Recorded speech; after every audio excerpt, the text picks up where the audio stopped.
நான் என்னைக்கு இறந்தாலும் ஆனால் அது நடக்க இன்னும் சில தசாப்தங்கள் இருக்குங்க. மணப்பெண்ணின் பிரத்யேகமான திருமணம் Vivaha the Chennai silks. GT Holidays, South India's #1 travel brand. You know you are special when you're with GT Holidays. யார் அவரு? நல்லா இருக்கும். உள்ள பிடிக்கிறவன் நினைச்சிட்டான். நல்லா படிச்சு அப்பா அம்மாவுக்கு நல்ல பேர் வாங்கி தரணும். என்ன ஒவ்வொரு குடும்பத்தோட கதையும் உங்களுக்கு தெரிஞ்சிருக்காங்க. தமிழ்நாட்டிலேயே சிறந்த சமத்துவ ஊராட்சியா கலிங்கப்பட்டியை தேர்ந்தெடுத்திருக்கு. காரணம் எங்க ஊர் சுடுகாட்டில் எல்லாருக்கும் ஒரே இடம் தான் அடக்கம். எல்லா சமூகத்துக்கும் ஒரே சுடுகாடு. நல்லா இருக்கீங்களா? ஆமா, நான் வந்தேன்ல. மிலிட்ரி ஹானரோட பாடியை கொண்டு போய் என்னுடைய ஒரே ஆசையெல்லாம் வேணும் கிடையாது. நான் என்னைக்கு இறந்தாலும் இப்போ விவசாயத்துக்காக பல விஷயங்கள் நீங்க பண்ணியிருக்கீங்க. உலகில் கொடிய உணவு பஞ்சம் வரப்போகுது. அப்ப 1/2 ஏக்கர் வச்சிருந்தாலும் அவன் தான் முதலாளி. வெளியூர்ல இருந்து ஒரு கலங்கிப்பிட்டு ஒரு வேப்பாக எல்லாம் ஒரே மயானம், ஒரே பொதுக்கிணறு, எந்த விதமான ஏற்றத்தாழ்வு இல்லை. அதுக்கு கேட்கும் போது தான் எங்களுக்கு வியப்பாக. வரவங்களை உட்கார வச்சு அவங்களுக்கு டீ ஸ்நாக்ஸ் கொடுத்து அனுப்பணுங்கிறத சொல்லி பொதுமக்கள் வந்தாலும் பொதுமக்கள் யாராக இருந்தாலும் அவங்களோட கோரிக்கையை நிறைவேற்றணுமோ அவங்க வர்ற மன திருப்தியை கொடுத்து அனுப்பணும்னு சொல்லுவாங்க. நல்லா இருக்கீங்களா? ஆமா, நான் வந்தேன்ல. அவங்க அண்ணன் இராணுவத்திலிருந்து அஸ்ஸாமில் ஒரு விபத்தில் இறந்து போனார். அப்போ நான் உடனே நிர்மலா சீதாராமன் சைனாவில் இருந்தாங்க. நான் சொன்னேன், எங்கள் வில்லேஜில் உள்ள பையன் அவர் இறந்துட்டார், பாடியை நீங்கள் நேராக ஊருக்கு உடனே டிலே இல்லாமல் பிளேனில் அனுப்பி ஊருக்கு அனுப்பணுன்னு. அதே மாதிரி அனுப்புனாங்க. நான் பாடி வார வரைக்கும் எங்கள் வீட்டிலேயே வாசலே ஒரு நாள் காத்திருந்தோம். மிலிட்ரி ஹானரோட பாடியை கொண்டு போய் அடக்கம் பண்ணி அவங்களுக்கு மிலிட்ரி இது கொடுத்து பண்ணாங்க. அது மாதிரி நம்ம ஊரில் இது மாதிரி சுக துக்கங்களில் பங்கெடுத்துக்கிட்டு அவங்களுக்கு செய்ய வேண்டியது என்னுடைய கடமை. அதை செஞ்சேன். இப்போது உயிரோடு இருக்கும்போது நீங்கள் உங்களுடைய உதவி எந்த அளவு தேவைப்படுதோ, ஒருத்தர் மரணத்தில் வந்து நம்ம கூட நிற்கிறது வந்து ரொம்ப முக்கியமானது. அந்த வகையில் இப்போ இவங்களோட சொன்னீங்க, இது மாதிரி நம்ம வெளிநாட்டுகளில் போய் தமிழர்கள் வந்து ஏதோ ஒரு இதாச்சுன்னா முதல்ல அவங்க அணுகிறது உங்களையும், இப்போ துரை வைகோ அவர்களையும் வந்து நான் நிறைய பேர் பாடிகளை தமிழ்நாட்டுக்கு இது முக்கியம் ஏங்கய்யா நீங்கள் சேர்த்துருக்கிறேன். மணிவண்ணன் சொல்லி பரமக்குடிக்கு பக்கத்தில் மலேசியாவில் கொல்லப்பட்டான். அது எப்படிங்கிறது மர்மமாக போச்சு. பாடியை கொண்டு வர வழி இல்லை. நான் டிவியை தச்சியெல்லாம் பார்த்தேன். அதில் ஒரு ஓலை குடிசைக்கு முன்னாடி அந்த பையனுடைய அப்பாவும் அம்மாவும் பரம ஏழைகள். என் பிள்ளை முகத்தை கூட பார்க்க நாதி இல்லையே. எம்எல்ஏட்ட போய் சொன்னோம், மந்திரிட்ட சொன்னோம், மந்திரிட்ட சொன்னோம், யாரும் கண்டுக்கலையேன்னு சொல்லி பேட்டி கொடுத்தாங்க. அதை பேட்டி பார்த்து மனம் கலங்கி நான் உடனடியாக மினிஸ்டர்கிட்ட சொல்லி, அவர் வெளியுறவுத்துறை அமைச்சர்கிட்ட சொல்லி மலேசியாவுக்கு தொடர்பு கொண்டோம். அப்போ என்ன சொல்லிட்டாங்க, அந்த பாடியை கொண்டு வரக்கூடிய செலவில் அந்த ஹாஸ்பிட்டலில் செலவு 48,000 கட்டினா தான் பாடியை கொடுப்போம். நான் உடனே என் உதவியாளர் அடைக்கலத்தை திருச்சியில் உள்ள போஸ்ட் ஆஃபீஸில் 48,000 மலேசியாவுக்கு அனுப்பி வச்சு பாடியை கொண்டு வந்து மாவட்ட செயலாளரெல்லாம் போய் மெட்ராஸ் ஏர்போர்ட்டில் வரவேற்று பாடியை கொண்டு பரமக்குடி பக்கத்து ஊரில் அடக்கம் செஞ்சேன். நானும் அங்கே திரும்ப போனேன். அவங்க ஐயா, அவங்க கட்சியெல்லாம் ஒன்றும் கிடையாது, நம்ம கட்சியெல்லாம் ஒன்றும் கிடையாது. ஒரு ஒடுக்கப்பட்ட சமூகத்தை சேர்ந்த பையன் அந்த குடும்பத்தினுடைய துக்கத்தில் கலந்துக்கணுங்கிறதுக்காக அது வந்து அது மாதிரி நிறைய இன்சிடென்ட்ஸு நான் தலையிட்டு கொண்டு வந்து சேர்த்துருக்கேன். இன்றைக்கி ரொம்ப நல்ல நாள். இந்த நாளாக இருந்தால் கூட நீங்கள் சொன்ன ஒரு விஷயம் ஞாபகம் வருது. நம்மளுடைய முன்னாள் பேட்டியில் தமிழ்நாட்டில் அதிக சுடுகாடுகளுக்கு சென்று மரணத்தில் கூட இருந்த தலைவர் வந்து நீங்கள் தான் இல்லையா? தமிழ்நாட்டில் அதிக சுடுகாட்டுக்கு போய் பார்த்த ஒரே ஆள் நான் தான். ஏன்னா எந்த ஒரு மரணம்னாலும் நான் அந்த சுடுகாட்டை போய் அடக்கம் செய்கிற வரைக்கும் கூட இருப்பேன். எரிச்சு கொல்லி வைக்கிற வரைக்கும் இருந்துட்டு தான் வெளியே வருவேன். அது இந்த 40 வருஷத்தில் தமிழ்நாட்டில் போயிருக்கிற சுடுகாடுகள் எண்ணற்றவை. அது வந்து ஆண்டியும் அங்கே அரசனும் அங்கே, இங்கே ஆண்டியும் இங்கே அரசனும் இங்கே சமரசம் உலாவும் இடமே. சீர்காழி கோவிந்தராஜன் பாட்டிருக்க, யாராக இருந்தாலும் கடைசியில் இந்த மண்ணுக்குத்தானே வந்து சேரணும். இந்த மண்ணில் ஒன்று சாம்பலாக எரிக்கப்படணும் அல்லது எலும்புகளோட மண்ணில் புதைக்கப்படணும். ஆக சமத்துவத்தை தர்ற ஒரே இடம் இந்த இடம்தான் அப்படின்னு பாடியிருப்பான். அது மாதிரி தானே. அதனால் என்றைக்கு இருந்தாலும் போய் 8 அடி மண் தானங்க சொந்தம். சொத்து சுகம் எல்லாம் கூட வரப்போகுதா? 8 அடி மண் தான் சொந்தம். என்னுடைய ஒரே ஆசையெல்லாம் வேணும் கிடையாது. நான் என்னைக்கு இறந்தாலும் என்னுடைய பாடியை இந்த ஊருக்கு கொண்டு வந்து எங்கள் வீட்டு பஞ்சாயத்து போர்டு ஆஃபீஸுக்கு பின்னாடி இருக்கக்கூடிய எங்கள் நிலத்தில், அது எங்கள் சொந்த இடம், அங்கே தான் என்னைய அடக்கம் செய்யணும்னு சொல்லி என்னுடைய விருப்பத்தை ரொம்ப நாளாக வச்சுருக்கேன். இன்றைக்கி நக்கீரன் தொலைக்காட்சி மூலம் அதை நான் பதிவு செய்கிறேன். அதை பதிவு செய்கிறீங்க, ஆனால் அது நடக்க இன்னும் சில தசாப்தங்கள் இருக்குங்க. அது தெரியாதுங்க. அது மகிழ்ச்சியோட தூங்கையிலே வாங்குகிற மூச்சு சுழிமாறி போனாலும் போச்சு. அது ஒரு நொடியில் நடந்துடும். எதுவும் உத்தரவாதம் கிடையாது. மனிதனுக்கு நீர்க்குமிழி போன்ற வாழ்க்கை எப்போ நமக்கு எந்த முடிவு வரும் நமக்கு தெரியாது. அது எப்பயும் வரலாம்.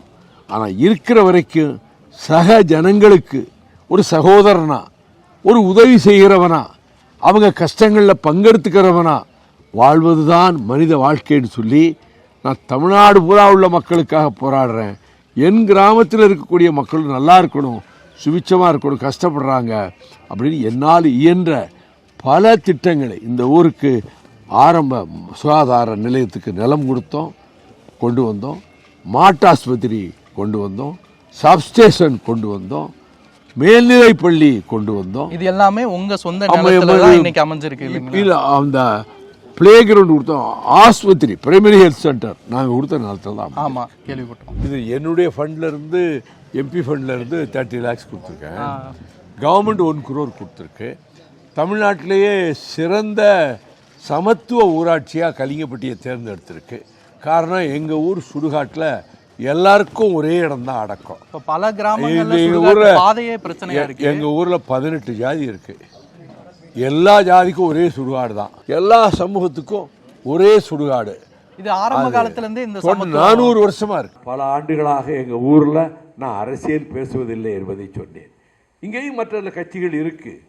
யாருடைய மனமும் புண்படக்கூடாது என்பதற்காக நான் அரசியல் பேசுவதில்லை. நீங்கள் பேசும்போது ஒரு விஷயம் குறிப்பிட்டீங்க, இது மாதிரி கண்மாயை பற்றி சொல்லி விவசாயத்தை பற்றி குறிப்பிட்டீங்க.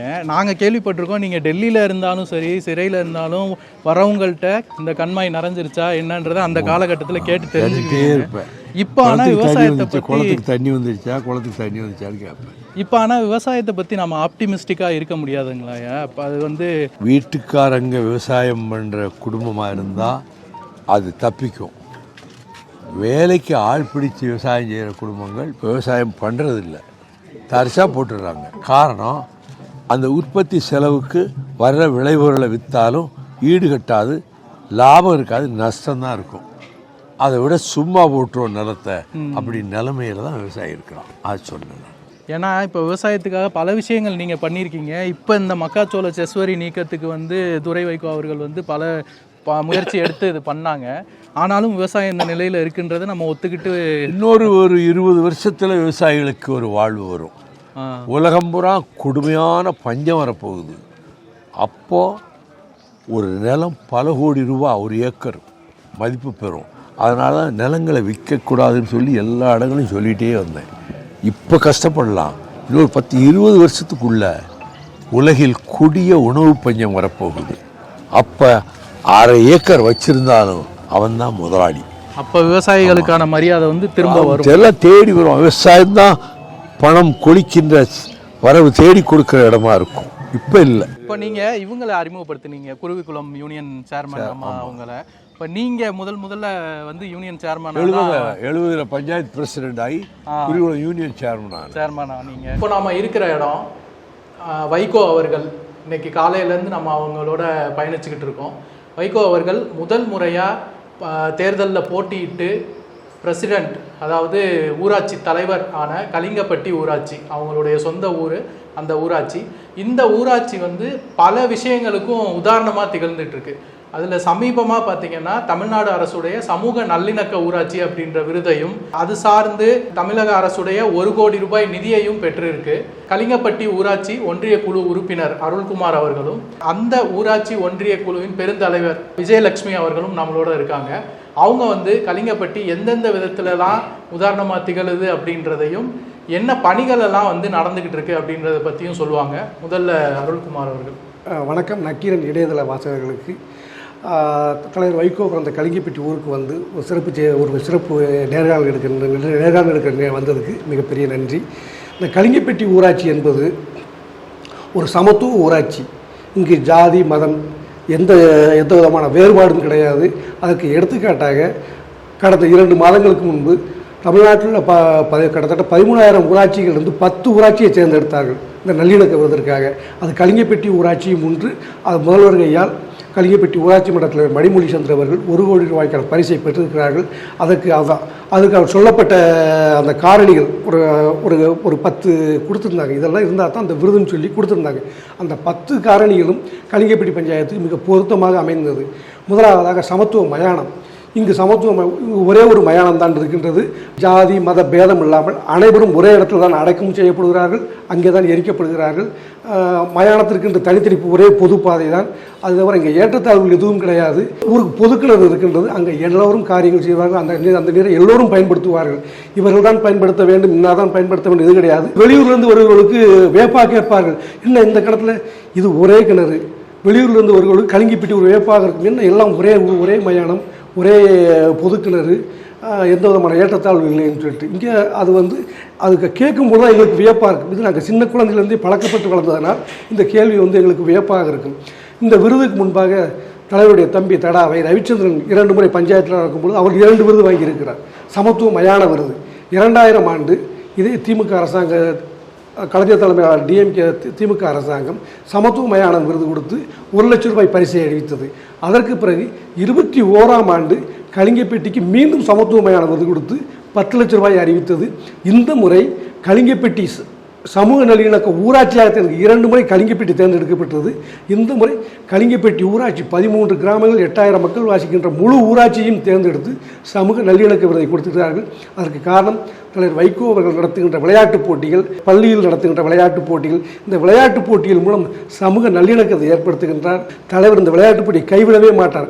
இந்த எல்லாத்துக்கும் காரணம் அவருக்கு தெரியும், இந்த நல்லிணக்கம் ஏற்பட வேண்டும் என்றால் இந்த மாதிரி விளையாட்டுப் போட்டிகளை ஏற்படுத்தி அதன் மூலம் ஒற்றுமையை கொண்டு வந்தால் தான் இந்த கிராமம் அமைதியாக இருக்குன்னு சொல்லுவாங்க. எல்லாமே கிராமத்தை விட்டு நகரத்துக்கு போவாங்க. ஆனால் அந்த கலிங்கப்பட்டி கிராமத்துக்கு பல கிராமங்கள்லேருந்து கலிங்கப்பட்டிக்கு வருவாங்க. ஏன்னா இங்கே போனால் அமைதியான வாழ்க்கை இருக்கும், எந்த விதமான பிரச்சனையும் இருக்காது. அப்படிங்கிறத இங்கே மைக்ரேஷன் ஜாஸ்தி. கலிங்கப்பட்டியில் மக்கள் தொகையை விட வெளியிருந்து மக்கள் தொகை அதிகரித்து விட்டது. ஓ, இது ஒரு ஆச்சரியமா இருக்கு. கிராமத்துக்கு வெளியே டவுன்ல இருந்து வருவாங்க. இங்கே பார்த்தோம்னா இந்த கலிங்கப்பட்டி இந்த சாலையில் உள்ள கடைகள் இருக்குல்ல, இதில் ஒரு கடை கூட கலிங்கப்பட்டிக்காரங்க கடை கிடையாது. ஒரு நல்ல தலைவரை பெற்றால் அந்த ஊர் எப்படி இருக்கும் அப்படின்றதுக்கு கலிங்கப்பட்டி ஒரு உதாரணமா இருக்கு. இப்போது நீங்கள் கொடுத்த தகவல்களுக்கும் நன்றி. இன்னும் இந்த ஊராட்சி இன்னும் சிறப்பாக செயல்படுறதுக்கான வாழ்த்துக்கள், இன்னும் அதிகமான விருதுகளை பெறணும். வாழ்த்துக்கள். இப்போ இந்த நாற்காலிக்கு ஒரு சிறப்பு இருக்குது. எதுக்காக அதை தனியாக நம்ம வச்சுருக்கோம் அப்படின்னா, இந்த நாற்காலி முதல் முறையாக வைகோ அவர்கள் தேர்தலில் போட்டியிட்டு கலிங்கப்பட்டி ஊராட்சி தலைவராக தேர்ந்தெடுக்கப்பட்ட போது அவர் பயன்படுத்தி வச்சார். இப்போ வரைக்கும், அப்போ இருந்து இப்போ வரைக்கும் யாருமே அதில் அவர் மேலே உள்ள மரியாதை காரணமாக அந்த சேரை பயன்படுத்தலை.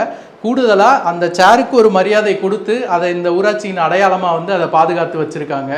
பெரிய விஷயம்.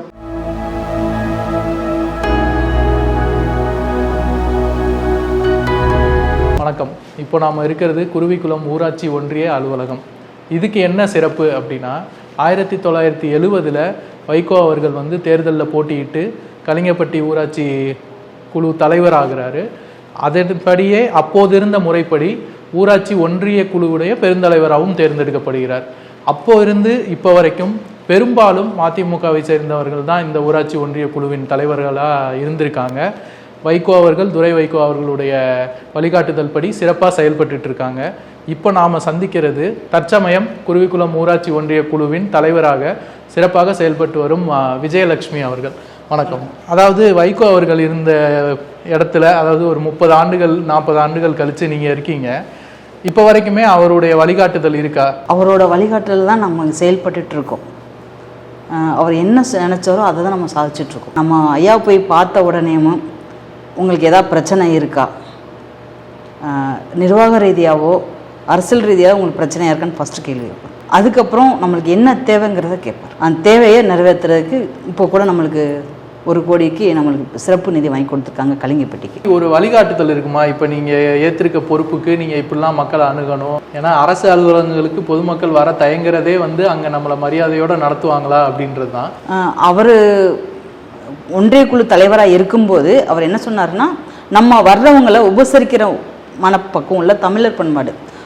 வர்றவங்களை வந்து எப்பயுமே வெளியே சேர் இருக்கணும், டேபிள் சேர் இருக்கணும், வர்றவங்களை உட்கார வச்சு அவங்களுக்கு டீ ஸ்நாக்ஸ் கொடுத்து அனுப்பணுங்கிறத சொல்லி, பொதுமக்கள் வந்தாலும் பொதுமக்கள் யாராக இருந்தாலும் அவங்களோட கோரிக்கையை நிறைவேற்றணுமோ அவங்க வர்ற மன திருப்தியை கொடுத்து அனுப்பணும்னு சொல்லுவாங்க. அது இது வரைக்கும் நம்ம செயல்படுத்திட்டுருக்கோம். அது மாதிரி மனு வாங்கினாலும் என்ன மனு அந்த துறைக்கு உடனே அனுப்ப சொல்லுவாங்க.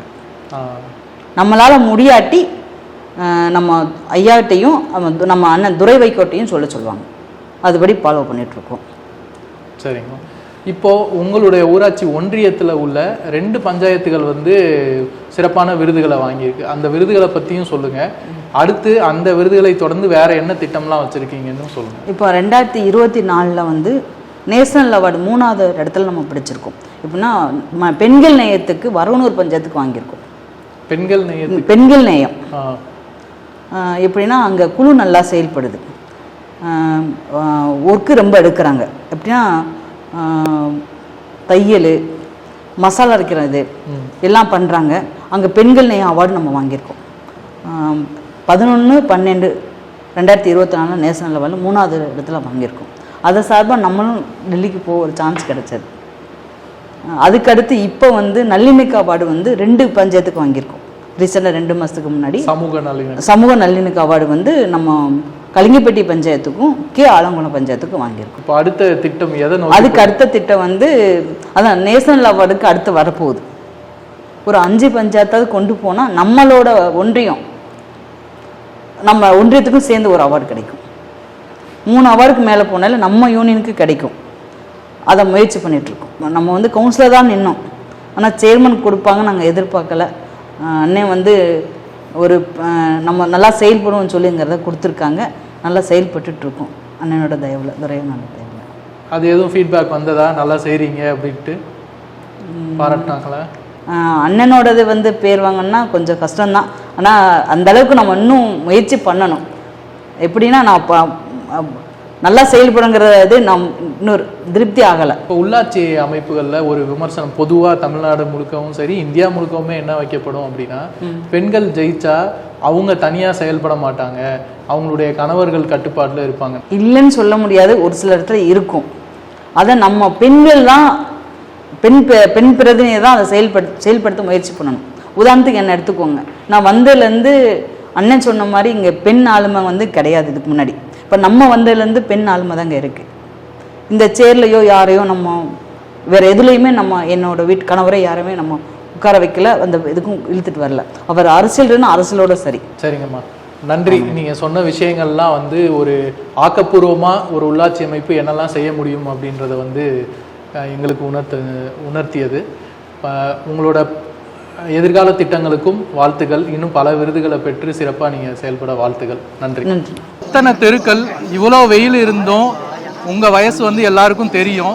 இத்தனை இருந்தும் ஒரு தெருவை கூட மிஸ் பண்ணாமல் நீங்கள் வந்து கடந்து வரலாம்னு சொல்லும்போது கூட அந்த தெரு என்னாச்சுன்னு கேட்டு உள்ளே வந்தீங்க. இதை பார்க்கும்போது எதுக்கு இவ்வளோ சிரமம்னு எனக்கு ஒரு கேள்வி இருந்தது. ஆனால் ஒவ்வொருத்தருடைய அன்பையும் பார்க்கும்போது கண்டிப்பாக அதுக்காக வந்து இந்த நடை வந்து வருஷம் போகலாம் அப்படின்றது புரிஞ்சது எனக்கு. நக்கீரன் குழுமத்துக்கு, தொலைக்காட்சி குழுமத்துக்கு, அண்ணன் நக்கீரன் கோபால் அவர்களுக்கு கலிங்கப்பட்டி கிராமத்தின் சார்பாகவும் எங்கள் குடும்பத்தின் சார்பாகவும் நான் மனம் நிறைந்த நன்றியை மகிழ்ச்சியோடு தெரிவித்துக் கொள்கிறேன். கள்ளங்கவடமில்லாத மக்கள், ஏழை மக்கள், வசதி குறைந்த மக்கள், ஆனால் அவர்கள் என்னை ஒவ்வொரு ஆண்டும் மதித்து தங்கள் குடும்பத்தில் ஒருவராக நினைத்து அவர்கள் வரவேற்பதில் நான் புதிய தெம்பை பெறுகிறேன் மனதில். நன்றிங்கய்யா. நக்கீரன் டிவிக்கு சப்ஸ்கிரைப் செய்யுங்கள். உங்கள் ஆதரவே எங்கள் பலம். ஆசிரியர்களுக்கு நண்பனாகவும் மாணவர்களுக்கு ஆசானாகவும் திகழும் தேர்வு வழிகாட்டி. ஒவ்வொரு பாடத்திற்கும் அனுபவமிக்க ஆசிரியர்களின் துல்லியமான தெளிவான விடைகள். CNC இருக்கு, தேர்வு பயம் எதற்கு? இது தீரன் பப்ளிஷிங் ஹவுஸ் விற்பனை வெளியீடு.